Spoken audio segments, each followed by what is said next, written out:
السلام علیکم طارق صاحب. وعلیکم السلام ورحمۃ اللہ وبرکاتہ. جی علامت کیسے ہیں صاحب، حضور؟ کیا ٹھیک حال ہے؟ ہیں؟ خیریت سے ہیں؟ اللہ کا احسان ہے، خیریت سے ہیں. آپ ٹھیک ہیں انشاءاللہ؟ طبیعت صحیح ہے؟ جی جی، اللہ کا شکر ہے. لگتا ہے کوئی آپ کی دعا 5-10 کلو آپ نے وزن کم کیا ہے. صحیح ہے؟ جی ہاں جی، کمزور ہے بس اسی طرح ہی ہے. وزن کم ہے، چلیں ذرا پرہیز چلیں، چل وہ رہی ہے. دعا ہے کہ آپ کی طبیعت صحیح ہو انشاءاللہ. ورزش کی ہوگی زیادہ، اللہ تعالیٰ. ہاں. جاگنگ ورزش کرتے اچھا. ہیں؟ جی سر بولیں.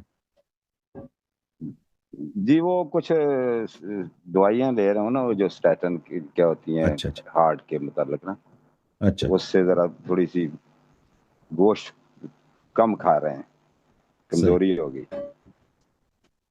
تو یہ میں آپ کی خدمت میں آج حاضر ہوں. یہ کچھ دو سوالات ہیں، قرآن جی سر. مجید کی آیات ہیں، ان کی تشریح وغیرہ اس میں کچھ جو چاہتے ہیں کچھ صرف اور نحوی ترکیب کے اعتبار سے ہمارے تعلیم کے لیے حاضر ہوئے ہیں. جی سر بسم اور اللہ. دو حدیث ہیں. یہ پہلا قرآن پاک کی جو آیات ہیں وہ حضرت یونس علیہ الصلوۃ والسلام کا وہ واقعہ ہے نا، تو اس میں یہ آپ کے علم میں یہ ہے سورت الصافات، سورت انبیاء ہے، سورت القلم، اور اسی طرح ایک اور ہے سورہ. اس میں یہ ان کا واقعہ ذکر ہوا ہے، جس میں اللہ تعالیٰ نے ان کو حکم دیا تھا. یعنی سورت القلم اگر نکال دیں تو وہاں سے عبارت پڑھ لیں. آپ تو کون سی اگر آیت نمبر ہے قلم میں؟ ایک وہ ہے 49، یعنی 48. آپ پڑھیں 48 ہے، عربی کچھ پڑھیں، 49 میں اور نکال دوں گا. 50. آپ عربی کچھ الفاظ پڑھیں. ہاں. فاصبر اعوذ باللہ من الشیطان الرجیم، بسم بسم اللہ اللہ حکم الرحمن ربک. الرحیم. فاصبر لحکم ربک ولا ہو گیا تکن کصاحب الحوت اذ نادى هو مقذوم. اس کی ذرا اس میں تشریح آپ کو کریں. اعراب چاہیے؟ نہیں، اس میں یہ ہے کہ یہ اللہ تعالیٰ نے اس میں بھی یہ ذکر کیا، اور دوسری جگہ بھی مقام پر فرمایا کہ اللہ تعالیٰ بظاہر یہ لگتا ہے کہ اللہ تعالیٰ نے حکم دیا کہ آپ بستی کو نہ چھوڑیں. تو یہ آپ کا اللہ کے حکم کو نظر انداز کرنا، یہ کیا آپ اس کے بارے کیا فرماتے ہیں؟ یہ کیا ان کے یہ اللہ تعالیٰ کی جی سر. وَهُوَ مذموم لولا ان تدارکوا نعمت من ربہ جی سر لنبذ میں بھی کھول لیتا بالعراء ہوں، میں وهو تفسیر لے کے آتا ہوں. ایک مذموم. جی سر. منٹ.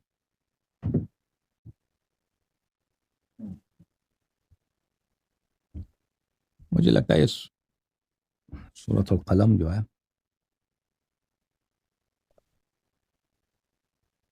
لولا ان تدارکوا، یہ ذرا باریک لکھا ہوا ہے اس میں. نمبر 8. ایک منٹ میں نکالتا ہوں. جلد نمبر 8.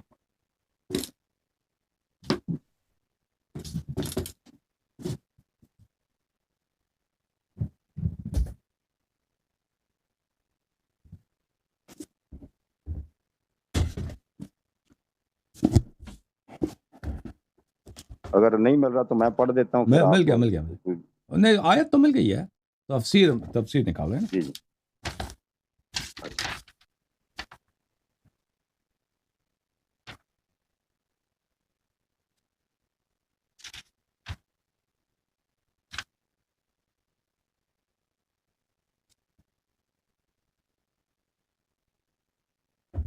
49 نمبر نہیں آیا. 49 نمبر ہے، 48 نمبر ہے. 48 ہے. فاصبر لحکم نہیں، ربک. اس میں 48 تینوں چھوٹی 48 چھوٹی آیتیں ہیں، تینوں کو ملا کے پڑھے نا، پھر سیاق و سباق اور اس کی تشریح دیکھیں فرما یہ جو دیجیے. آیت ہے نا جس کے متعلق آپ نے سوال کیا، اعوذ باللہ من الشیطان الرجیم، فاصبر لحکم ربک ولا تکن کصاحب الحوت اذ ناداہ وهو مکظوم. اس کے متعلق حدیث یہ ہے ہمارے ہاں.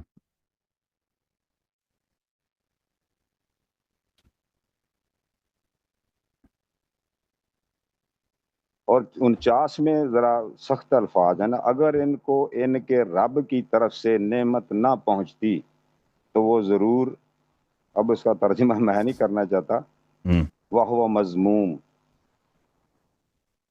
ہیں، میدان میں پھینک دیے جاتے. میں اس کا بھی دکھا دیتا ہوں.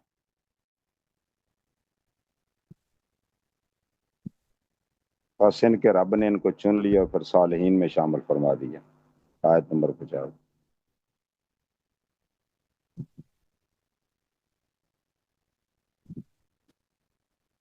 اچھا، یونس علیہ السلام شہر سے نکل گئے تھے نا، شہر کو چھوڑ کے نکل گئے تھے تو دریا میں چلے گئے. دریا میں انہوں نے وہاں پہ طوفان آیا تھا، روقہ لگایا تھا لوگوں کے، ان روقے میں لاٹری میں ان کے نام نکل آئی تھی تو ان کو دریا سے کشتی سے پھینک دیا تھا. تو وہ مچھلی کے پیڑ میں گئے تھے، وہاں پہ کچھ عرصہ مچھلی نے سمندر پورا گھمایا ان کو. پھر انہوں نے اللہ تعالیٰ سے راز و نیاز کی تو پھر اللہ تعالیٰ نے ان کو مچھلی کے پیڑ سے زندہ نکال دیا. تفسیر البرہان میں اس کو متعلق حدیث یہ ہے، یہ تفسیر ہے البرہان سید ہاشم بحرانی رحمہ اللہ کی، جزء نمبر 8 ہے. اعوذ باللہ من الشیطان الرجیم ام عندهم الغیب فهم یکتبون فاصبر لحکم ربک ولا تکن كصاحب الحوت اذ نادى وهو مکظوم. فاصبر لحکم ربک كصاحب الحوت یعنی یونس صاحب حوت سے مچھلی والا، صاحب حوت یعنی مچھلی والا، وہ نوح علیہ السلام ہے. لما دعا على قومه ثم ذهب مغاضبا، کہ انہوں نے اپنے قوم پہ کو بددعا دی اور غضب میں کہ یہ لوگ مان نہیں رہے، وہاں چھوڑ کے چلے گئے. اچھا، امام محمد باقر علیہ السلام کا قول ہے نادا وهو مکظوم یقول مغموم، وہ غم کے ساتھ چلے گئے. اب اس کے بعد والی جو آیت ہے نا، اس کے متعلق کوئی حدیث نہیں ہے جو بعد والی آیت ہے، شاید ہے. اچھا. لولا ان تدارکہ نعمت من ربہ لنبذ بالعراء وهو مذموم، اگر اللہ تعالیٰ کی نعمت اس پہ نازل نہ ہوتی، یعنی اللہ تعالیٰ اس کو انہوں نے ان سے جو ترک اولا ہوا تھا، اللہ تعالیٰ اس کو نہ بخشتے تو وہ مچھلی کے پیڑ میں وہ ذبح ہو جاتے، مر جاتے. شاید مچھلی ان کو پھینک دیتا یا مچھلی ان کو آدھا کھا کے نکال دیتا، تو پھر ان کا جثہ مبارک جو ہے سمندر کے لہروں کے ساتھ وہ سمندر کے کنارے آ جاتی نا. ایک آدمی جو سمندر میں غرق ہو چکا ہے، مچھلیوں نے بھی کچھ اس کو کھا لیا، تو اس کا جسم کیا ہوتا ہے، لہر کے ساتھ اس کو کنارے لے کے آتی ہے نا لہر، تو وہ سمندر کے کنارے پھینکی جاتی اور وہ مذموم کہ اس کی دنیا و آخرت میں اس کی مذمت ہے کہ اس نے اللہ کی جانب سے اس نے ایک کام جو ترک اولا کیا تھا، اس کی وجہ سے اس کے عذاب ہوئی، اس طرح ہو جاتا. اس کے متعلق حدیث یہ ہے لولا ان تدارک نعمت من ربی قال النعمہ الرحمہ، اللہ کی جانب سے ان پر رحمت نہ ہوتا. لنبذ بالعراء قال العراء الموضع الذي لا سقف له، عراء سے کیا مراد ہے، اس کو عراء میں پھینکا جاتا. عراء یعنی وہ دریا کے کنارے، وہاں پہ کوئی سقف نہیں ہے، کوئی چھت نہیں ہے، بیابان میں اس کو پھینکا جاتا، سمندر کے لے کے آ جاتے. اچھا، بس یہی ہے اس کے متعلق. اس سے آگے پھر اگلا آیت ہے نا، اگلی آیت ہے. ہاں اچھا، اس میں اگر اجازت ہو تو یعنی اس میں اشکال کچھ معترضین یہ یعنی طرف سے کہہ لیں، ذرا سخت سوال ہے یہ، کیا انبیاء کے بارے میں یہ حضرت آدم علیہ السلام کا اللہ تعالیٰ کے سے بظاہر سامنے حکم سن کر اور انہوں نے وہ خطا کی، یا کیا اس کو کہنا چاہیے، تو یہ اللہ تعالیٰ کے حکم کی نافرمانی نہیں کیا یہ؟ تو یہ دیکھیں، یہ آدم علیہ السلام کے متعلق اہل بیت علیہ السلام کی حدیث یہ ہے کہ آدم سے غلطی نہیں ہوئی، آدم کو دھوکہ دیا شیطان نے نا. آدم علیہ السلام کو اللہ نے کہا تھا کہ اس درخت سے مت کھائیں، اس درخت سے، اور وہ درخت ایسا تھا کہ اس کے ساتھ فرشتے گارڈ تھے. یہ حدیث ہے ہمارے پاس، تفسیر امام حسن عسکری علیہ السلام میں، فرشتے اس درخت کو گارڈ کرتے تھے، محافظت کرتے تھے سیکیورٹی کے لیے، کہ کوئی بھی شخص آتا نا اس درخت سے کھانے کے لیے، آدم علیہ السلام کے علاوہ جو جنت میں جو آسمان میں جو لوگ رہتے تھے، وہ فرشتے ان کو دور کرتے تھے. تو آدم علیہ السلام دیکھتے تھے کہ بھئی یہاں پہ فرشتے آتے ہیں، جو جانور آتے ہیں، جو بھی زندہ جان ہے، درخت سے کھانے کے لیے فرشتے ان کو نکالتے ہیں، کھانے نہیں دیتے، تو وہ خود کبھی قریب نہیں گئے. تو اللہ نے پھر ہوا کو خلق کیا، ہوا علیہ السلام کے ساتھ تھی، اور شیطان آدم علیہ السلام کے پاس آیا ایک دن اور کہا کہ میں آپ کا بڑا چاہنے والا ہوں، میں آپ کا بڑا فین ہوں، جو بھی محبت کرتا ہوں آپ سے، یہ درخت جو آپ ان سے کھا لیں، آپ کی عمر لمبی ہو جائے گی، فلان ہوگا. تو آدم علیہ السلام شیطان کو پہچانتے تھے، تو انہوں نے کہا تو ملعون ہے، تو اللہ کا دشمن ہے، بھاگ جاؤ. جب اللہ نے منع کیا تو میں کیسے کھا سکتا ہوں، بھاگ جاؤ یہاں سے. تو شیطان مایوس ہوا کہ آدم علیہ السلام نہیں کھائیں گے، تو پھر ہوا کے پاس چلا گیا شیطان. ہوا سے کہا کہ بھئی آپ اس درخت سے کھا لیں، میں تو بڑا نیک آدمی ہوں، میں آپ کا نیکی چاہتا ہوں، میں آپ کا بڑا مخلص ہوں، آپ سے پیار کرتا ہوں، آپ کے شوہر سے بھی پیار کرتا ہوں، آپ بڑے اچھے لوگ ہیں، آپ درخت سے کھائیں، آپ کی بڑا فائدہ ہوگا یہ صحت کے لیے اور عمر کے لیے، آپ کی لمبی ہو جائے گی فلان فلان. تو حوا علیہ السلام نے فرمایا کہ میں کیسے اس درخت سے کھا لوں؟ اللہ نے جب حرام کیا ہے، یہ تو کھانا ہمارے لیے حرام ہے، ہم کھا نہیں سکتے نا اس درخت سے. تو شیطان نے کہا نہیں، یہ پہلے حرام تھا، اب حلال ہو چکا ہے، آپ کو پتہ نہیں ہے، اب اللہ نے اس کو حلال کیا. تو اس کی وجہ یہ ہے کہ آپ جا کے دیکھو، فرشتے آپ کو نہیں روکیں گے. آپ جا کے، کیونکہ پہلے حرام تھا نا، کوئی جاتا تھا درخت سے لینے کے لیے فروٹ لینے لے، وہ فرشتے نہیں دور کرتے تھے. اب آپ جا کے لے لینا، اس سے لے لینا، فرشتے آپ کو دور نہیں کریں گے. تو اب علیہ السلام نے کہا چلیں ہم دیکھ، اگر اللہ نے حلال کیا اور یہ مفید ہے تو اس میں کیا حرج ہے. تو آئیے یہ چیک کرنے کے لیے کہ اگر یہ حرام ہے واقعاً تو فرشتے تو مجھے روک دیں گے، ٹھیک ہے نا. اگر یہ حلال نہیں ہے، حرام ہے، تو فرشتے روک دیں گے. اگر حلال ہے تو فرشتے نہیں روکیں گے، تو پھر حلال ہے تو کھانا چاہیے نا. تو پھر وہ آئی، انہوں نے ہاتھ جب وہ بڑھانے کی کوشش کی تو اللہ تعالیٰ نے فرشتوں سے کہا کہ یہ جو ہیں، یہ دو جو ہیں یہ بڑے عزیز ہیں، آدم اور حوا جو ہے نا میرے پاس، یہ بڑے عظیم مرتبت ہیں. آپ ان دوسروں کو تو روک سکتے ہیں، ان کو نہیں روک سکتے. اگر یہ کھانا چاہیں نا تو آپ کی یہ حیثیت نہیں ہے کہ آپ آدم اور حوا کو درخت سے روک دیں. تو پھر حوا علیہ السلام نے جب ہاتھ آگے بڑھایا، انہوں نے فروٹ اٹھایا تو فرشتوں نے نہیں روکا. تو ان کو اندازہ یہ ہوا کہ یہ کھا لیں تو کوئی مشکل نہیں. تو وہ انہوں نے کھا لیا. پھر انہوں نے آدم سے کہہ دیا کہ بھئی یہ درخت جو ہے یہ میں نے اب پہلے حرام تھا، اب حلال ہو چکا، اب کھا سکتے ہیں. تو کیونکہ فرشتے نہیں روک رہے، تو آدم علیہ السلام نے کہا جب حلال ہے تو ہم میری بیوی نے بھی کھایا تو میں کیوں نہ کہوں. انہوں نے بھی کھایا. تو اس کو دھوکہ ہوا، وہ گناہ سمجھ کے انہوں نے نہیں کھایا ہے، انہوں نے حلال سمجھ کے کھایا. شیطان نے ان کو دھوکہ دیا تھا، ٹھیک ہے نا. تو یہ کوئی گناہ نہیں ہوا تھا ان سے، یہ ان سے غلطی ہوئی تھی، خطا ہوا. جی ہاں، شیطان نے ان کو دھوکہ دیا تھا. اچھا، ان کو بڑا، یعنی ہم اس کو غلطی خطا کہہ سکتے ہیں اس ایسے عمل سے جو یعنی قرآن ان میں کو، بیان ہوئے. اور کیونکہ وہ پہلی بات تو یہ ہے کہ وہ وہاں پر آسمان میں کتابوں میں حلال اس طرح لکھتے ہیں نا، کتابوں میں ایسی عبارتیں ملتی ہے، تحریر مل جاتی ہے. تو یعنی یہ ہلکے سے ہلکا یہی انبیاء کے بارے میں یہی کہہ سکتے ہیں کہ وہ وہاں پہ حلال ایسے ہی حرام ہے. تو تھا نہیں نا، ہر چیز وہاں پہ تکلیف نہیں تھی اللہ کی جانب سے. یہ بھی تھا کہ یہ شرعی حرام نہیں تھا کیونکہ آسمان میں تھا. اور انہوں نے یہ جو انہوں نے کیا ہے، یہ ایک ایسا کام تھا کہ ان کو نہیں کرنا چاہیے تھا، انہوں نے کر لیا.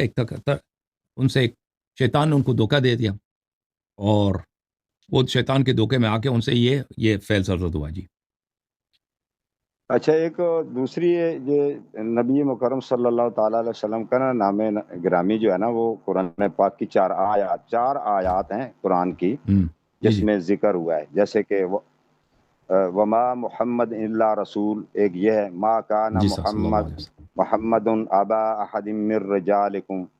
تو یہ ایک اور ہے والذین آمنوا وعملوا الصالحات وآمنوا بما نزل علی محمد وهو. ایک یہ محمد رسول اللہ. یہ چار آیات میں پیارے نبی صلی اللہ علیہ وسلم کا نام گرامی جو ہے نا آیا ہے. تو اس میں بس یہ سوال آیا سمجھ لیں کہ، تو اس میں نے کہا شیخ صاحب سے جا کے پوچھتے ہیں ہمیں. تو وہ کہہ رہا ہے کہ یہ پورے قرآن مجید میں لفظ محمد صلی اللہ علیہ وسلم ماضی کے صیغوں میں یعنی گزرے زمانے میں آیا ہے، اور غائب کی ضمیروں کے ساتھ اللہ رب العزت نے پکارا. جبکہ بظاہر یعنی کہ اشکال یہ ڈالنا چاہ رہا تھا یا کہہ رہا تھا جس نے بھی کہا، کوئی اسی طرح کوئی ملحدین یا جو بھی، تو وہ اسے کہتا ہے کہ یہ حاضر کا صیغہ.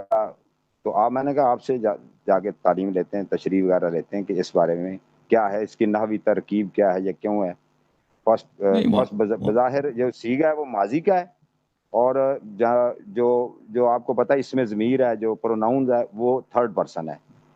تو جبکہ وہ یعنی کہ حاضر کا نہیں، یعنی مطلب یہ اس کے بارے آپ کیا فرمائیں گے؟ نہیں دیکھیں، اس میں ماضی کا صیغہ آپ نے جو پہلی آیت پڑھی اعوذ باللہ من الشیطان الرجیم وما محمد الا رسول قد خلت من قبلہ الرسل، یہ غزوہ احد کے وقت نازل ہوئی ہے نا. اس کے بعد کہ رسول صلی اللہ علیہ وآلہ وسلم تو صرف رسول ہے، یہ حاضر کے لیے، ماضی کے لیے نہیں ہے.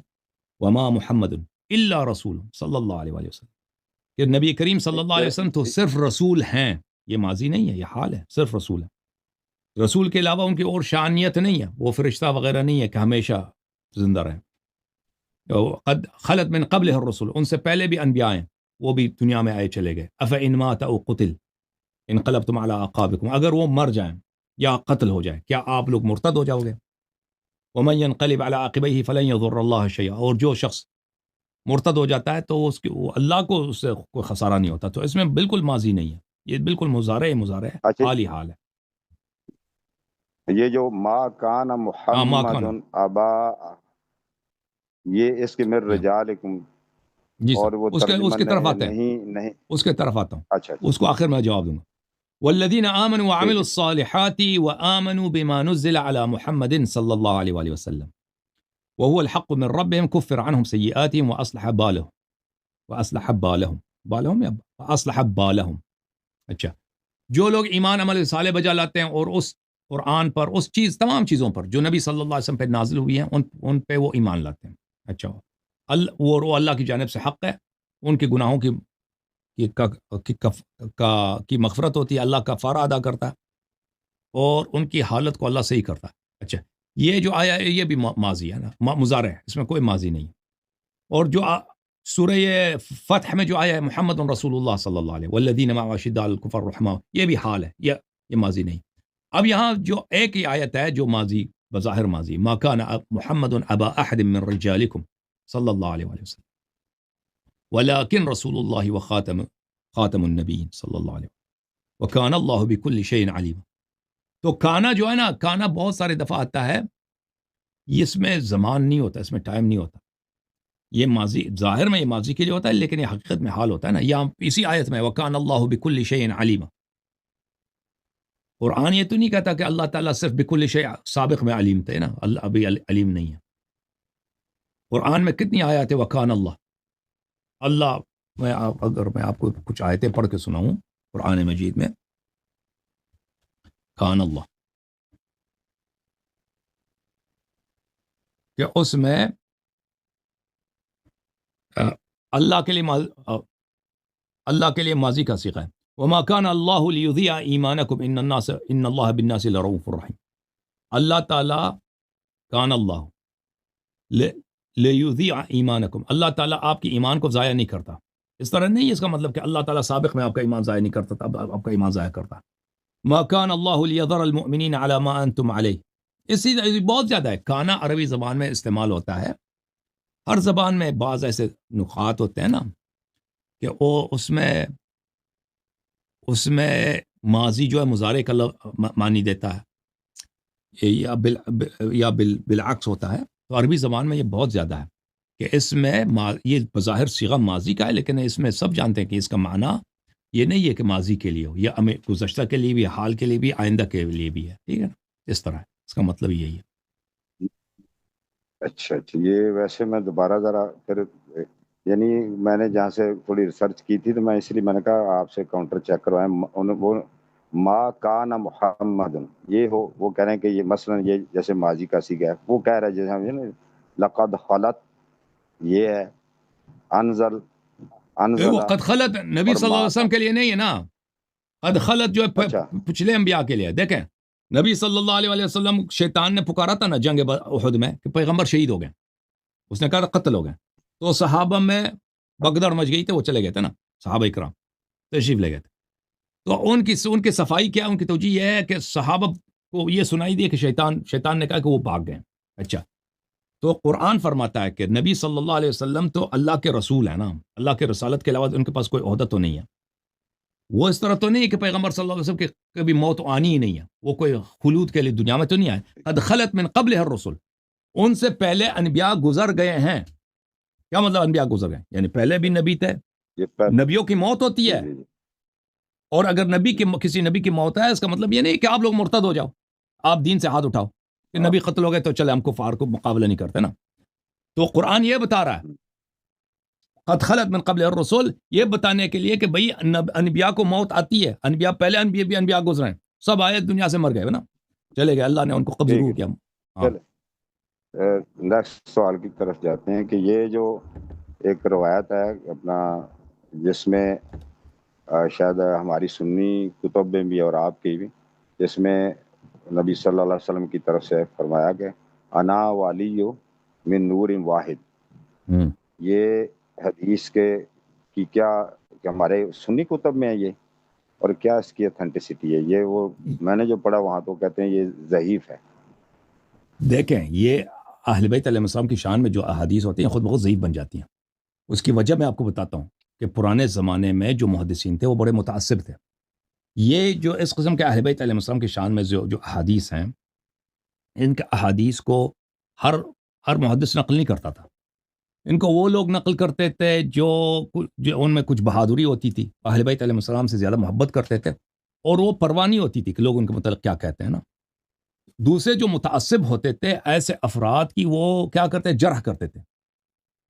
یعنی یہ خود اہل بیت علیہ السلام کے فضائل نقل کرنا یہ خود سبب بنتا تھا کہ کہتے اس کی حدیث کچھ بھی نہیں، وہ آدمی ضعیف ہے، وہ آدمی اس کو آتا نہیں ہے، وہ آدمی جو ہے اس کی حدیث لیس شیء، اس کی حدیث تو کی کوئی اہمیت ہی نہیں ہے. ٹھیک ہے نا. اس طرح کے الفاظ کہے جاتے تھے ان اشخاص کے لیے جن کے متعلق ان کے پہ گمان ہوتا تھا کہ کیونکہ پرانے زمانے میں یہ ہوتا تھا، مثلا احمد بن حنبل یا احمد بن حنبل سے پہلے سفیان ثوری کے زمانے میں، یعنی سنہ 100 سے لے لیں، 120 140 160 180 سنہ 200 220 کہ کتابیں تو تھی نہیں کسی کے پاس.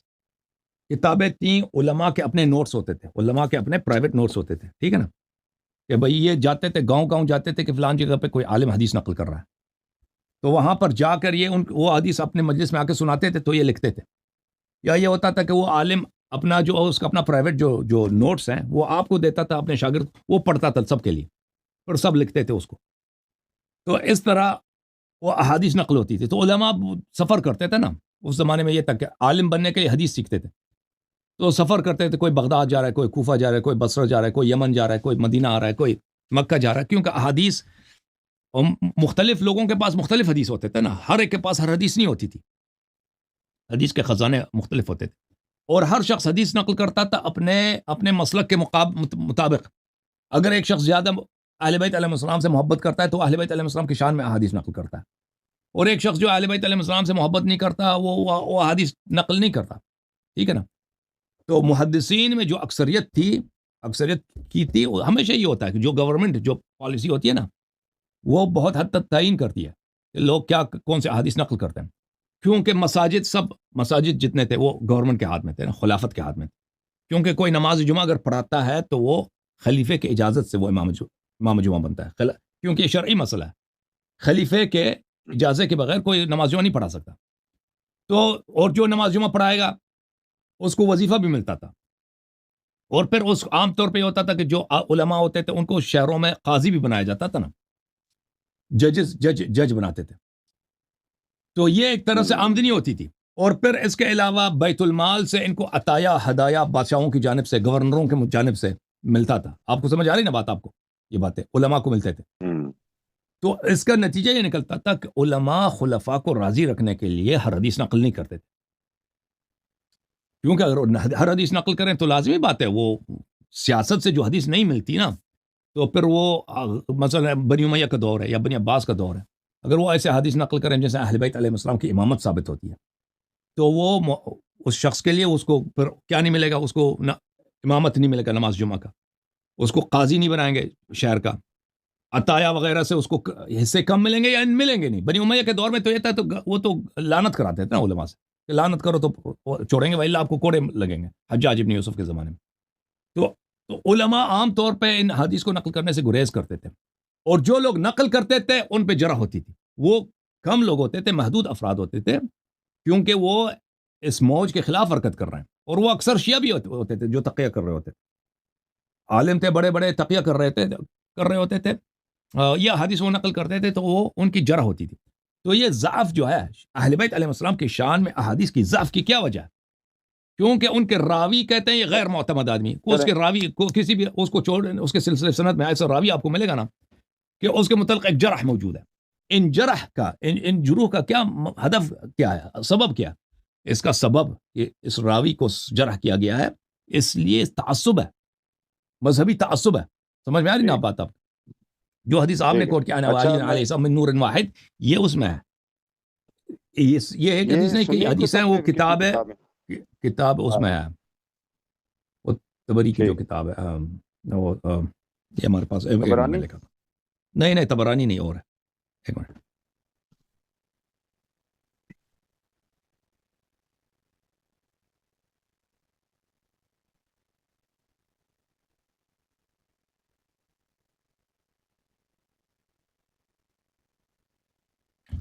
نہیں وہ ایک کتاب ہے اس کا کیا نام ہے بہت بہت مشہور کتاب ہے چلے اس سے فی مناقب العشرہ ایک منٹ میں کتاب کا نام بتاتا ہوں مناقب العشرہ میں عشر مبشرہ کے مناقب میں ہے نا اس میں ایک بہت بڑا باب ہے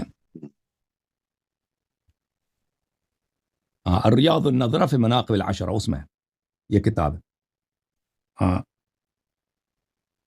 ایک منٹ میں آپ کو بتا دیتا ہوں دکھا دیتا ہوں یہ کتاب یہ ہے الریاض النظرہ فی مناقب العشرہ یہ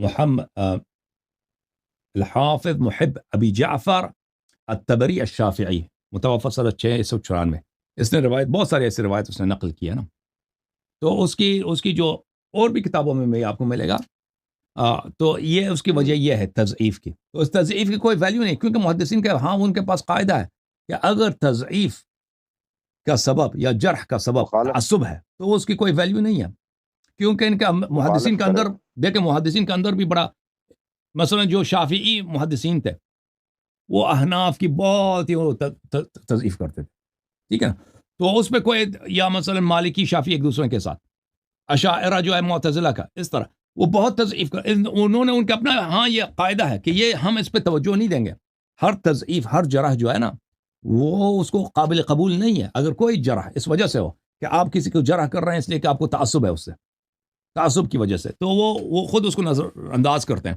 وہ اللہ تو اس طرح تو سب مجروح ہیں وہ تو بہت کم ہی لوگ بچتے ہیں احادیث میں روایت میں جو مجروح ہی نہیں ہے تو آپ کا وقت بچاتے ہیں تھوڑا سا مختصر جواب دے دیجیے گا یہ اچھا اس میں جو لفظ نور واحد یہ نور جو ہے نور سے مراد کیا ہے اور یہ کیا نور تو ہم غیر مرئی چیز ہے تو یہ کیا اس بارے میں کیا فرمائیں گے تو دیکھیں اللہ تعالیٰ نے جو اہل بیت علیہ السلام کو خلق کیا نا یہ اہل بیت علیہ السلام کو جو خلق کیا ہے اعلیٰ علیین سے خلق فرمایا تو وہ جو مادہ خلق کیا جس سے ان کا روح ہے جسم تو اللہ تعالیٰ نے جو خلق فرمایا وہ بھی اللہ تعالیٰ نے وہ اعلیٰ مادے سے خلق کیا جو ان کا روح جو خلق کیا وہ ایسے مادے سے خلق کیا جو بہت ہی شریف ہے اس کی حقیقت ہمیں نہیں معلوم کہ وہ کیا ہے احادیث میں اس سے تعبیر کی گئی ہے کہ نور ہے یہ اب یہ کون سی چیز ہے کیونکہ ہم روح کو کبھی دیکھتے نہیں ہیں نا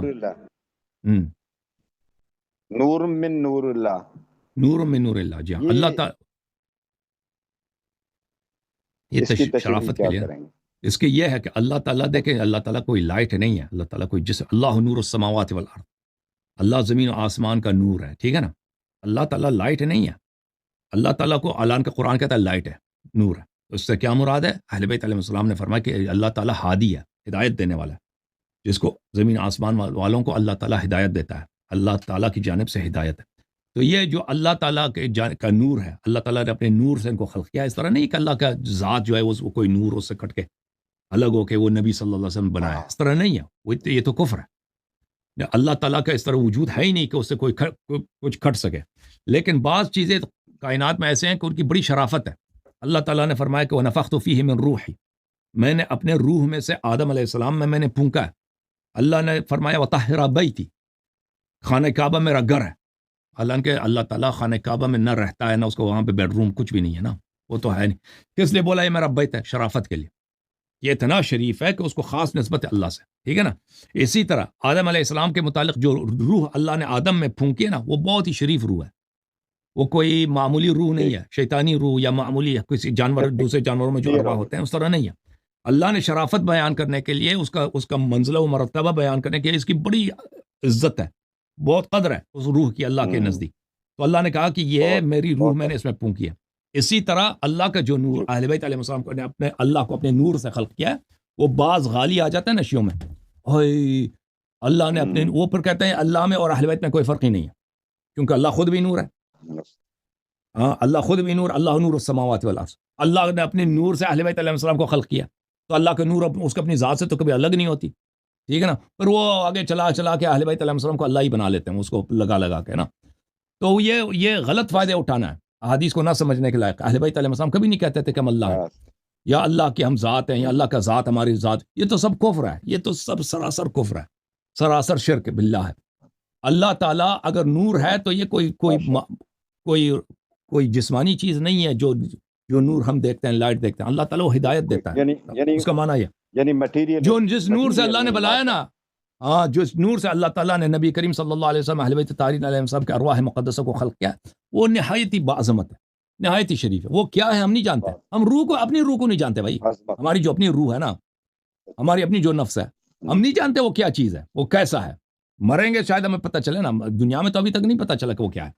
صرف اتنا ہے کہ حق ہے، موجود ہے، کوئی چیز ہے، ہم نہیں جانتے اس کی حقیقت کیا ہے. نبی کریم صلی اللہ علیہ وسلم کے جو نور انور ہے، نور اطہر ہے، اللہ تعالیٰ نے جس مادے سے اس کو خلق فرمایا وہ بہت ہی عظیم ہے، بہت ہی شریف ہے، بہت ہی اعلیٰ، ہمارے بیان کرنے سے، ہمارے سمجھ سے باہر ہے. ٹھیک ہے نا. اس حدیث کا مطلب ہمیں یہی سمجھ آتا ہے. جی سر. سبحان اللہ، سبحان اللہ. یہ حدیث نمبر ہے بخاری شریف کی انٹرنیشنل نمبر کے حساب سے 7000 یعنی 78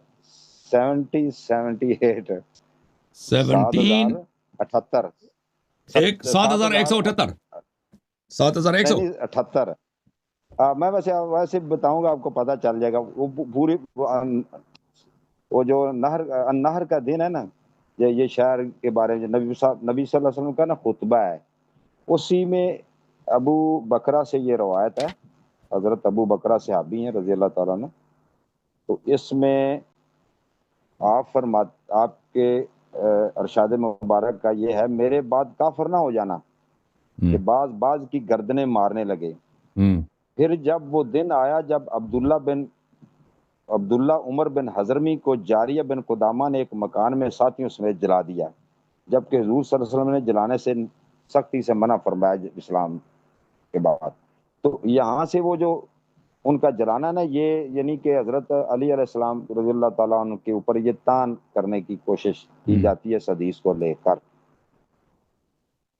ہمارے ہاں تو ایسی کوئی حدیث نہیں ہے نا کہ امام علی علیہ السلام نے کسی کو جلایا. امام علی علیہ السلام نے عبداللہ ابن سبا اور اس کے ساتھیوں کو، جنہوں نے کہا تھا کہ آپ ہمارے رب ہیں، آپ ہی اللہ ہیں، آپ ہی خالق ہیں، آپ ہی رازق ہیں، ان لوگوں کو مولا امیر المومنین علیہ السلام نے ان کو کیا کیا تھا؟ جلایا نہیں تھا.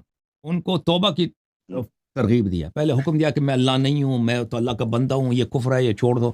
انہوں نے کہا نہیں جی، ہم تو یہ تو کیسے چھوڑ سکتے ہیں، آپ اللہ، آپ ہی اللہ. تو پھر مولا امام علی علیہ السلام نے کھڈا کھولا تھا ان کے لیے. کھڈا بولتے ہیں، کیا بولتے ہیں، زمین میں جو ڈچ ہوتا ہے، وہ 2 کوڑے کھدوائے تھے. ایک میں آگ تھی، دوسرے میں ان لوگوں کو رکھا تھا. بیچ میں ایک ٹنل تھا، بیچ میں ایک سوراخ تھا، تاکہ جہاں پہ آگ لگی ہے وہاں کا دھواں ادھر چلے جائے، دوسرے میں چلے جائے. ٹھیک ہے نا، دوسرے کڈے میں چلا جائے. اور پھر یہ شاید حکمت یہی تھی کہ ان کو اگر سر قلم کر دیں تو ان کو توبہ کا موقع نہیں ملے گا.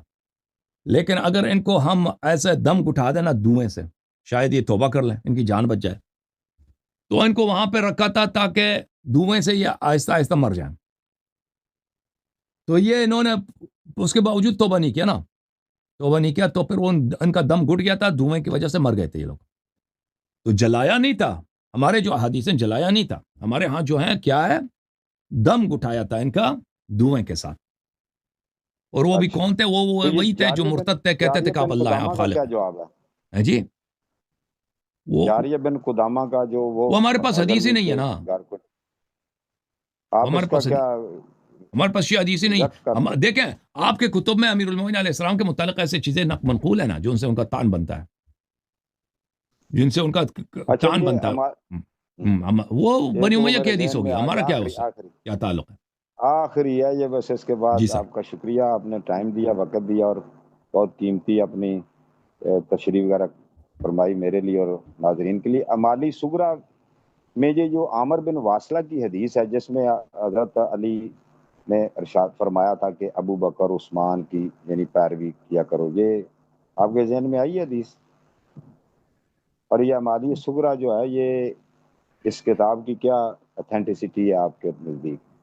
امالی صغریٰ وہ شیعوں کی حدیث نہیں ہے نا، وہ شیعوں کی کتاب نہیں ہے، شیعوں کی کتاب نہیں ہے، وہ آپ لوگوں کی کتاب ہوگی. نہیں، امالی صغریٰ میں نے نہیں سنا. کس کی کتاب ہے؟ مؤلف کون ہے؟